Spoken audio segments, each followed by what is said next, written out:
దేవాదాయ ధర్మాదాయ శాఖ శ్రీ లక్ష్మీ నరసింహస్వామి దేవస్థానం దేవునిపల్లి నందు ప్రతి సంవత్సరం కార్తీక మాసంలో స్వామివారి యొక్క బ్రహ్మోత్సవాలు నిర్వహించుకోవడం ఆనవాయితీ. ఇందులో భాగంగా తేదీ 2/11/2025 నుండి మొదలుకొని తేదీ 11/11/2025 వరకు స్వామివారి యొక్క బ్రహ్మోత్సవాలు అత్యంత వైభవపేతంగా నిర్వహించుకుంటున్నాము.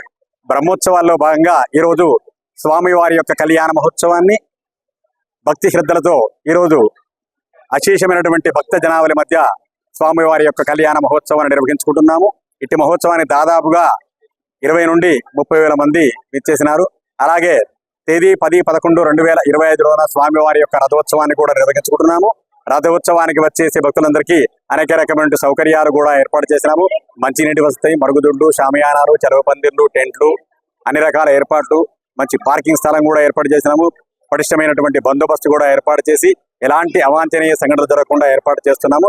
కావున భక్త మహాశైలెల్లరూ అత్యధిక సంఖ్యలో వచ్చేసి ఆ స్వామివారి యొక్క కృపా కటాక్ష వీక్షణములకు పాత్రలు కావాల్సిందిగా కోరుతున్నాను. దాదాపుగా ఒక 2 నుంచి 4 లక్షల మంది భక్తులు వస్తారు. తేదీ 10-11 రోజులలో 10 రోజు ఆదివారం అవుతుంది. ఆ తదుపరి సోమవారం నాడు రథోత్సవం ఉంది. కావున ఈ 2 రోజులు చాలా మంది భక్తులు వచ్చేస్తారు. సౌకర్యాలు ఏర్పాటు చేస్తున్నాము. కమిటీ తరపున కానీ, గ్రామస్తుల తరపున కానీ, భక్తుల తరపున అన్ని సౌకర్యాలు ఏర్పాటు చేస్తున్నాము. మునుపటి కంటే ఈ దేవాలయం ఒక 4-5 సంవత్సరాల క్రితం పూర్తి శిథిలావస్థలో ఉన్నది. ఇప్పుడు అత్యద్భుతంగా నిర్మించుకున్నాము. ఆ తదుపరి మళ్ళీ వచ్చేసే ఈ కార్యక్రమానికి అన్ని భక్తులకు షెడ్లు కూడా ఏర్పాటు చేస్తాం. లోపల చీనమైనటువంటి దేవాలయం ఇది, ప్రతిష్ఠితమే ఈ దేవాలయము. ఒక సుమారు 300 సంవత్సరాల క్రితం వెలిసినటువంటి దేవాలయం. ఈ దేవాలయంకి వచ్చేసి మరీ ముఖ్యంగా మహావిష్ణు అవతారాలలో దశావతారాల్లో ముఖ్యమైనటువంటి విశిష్టమైనటువంటి అవతారం నరసింహావతారం.